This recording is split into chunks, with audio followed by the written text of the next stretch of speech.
Hello, welcome to recipes कट्टा. तर मंडळी, आज आपण करणार आहोत कोकंबर तांबोली.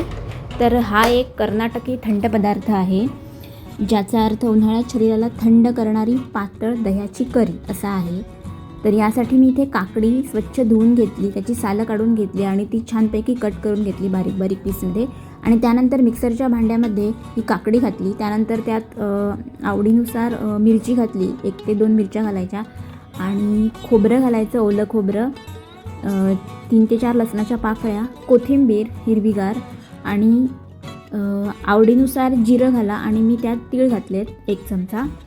आणि त्यानंतर हे सगळं आपण मिक्सरमधून वाटून घेणार आहोत. तर या पदार्थाचं नाव आहे तांबोली. तर थांबोली हे नाव कन्नड शब्द आहे थंबोली. थंपू म्हणजे थंड आणि हुली म्हणजे दही, अशी ही करी. तर वाटून झाल्यानंतर यात घालायचं आहे मीठ चवीनुसार आणि त्यानंतर पाणी घालून घुसळून घ्यायचं आहे. त्यानंतर आपण फोडणी करणार आहोत. त्यासाठी मी इथे तेलामध्ये जिरं, मोहरी, हिंग, हळद थोडीशी आणि कढीपत्ता आणि लाल सुक्या मिरच्या असं घालून ही मस्त फोडणी ह्या करीवर देणार आहे. आणि आता आपली ही मस्त अशी तांबोली तयार आहे.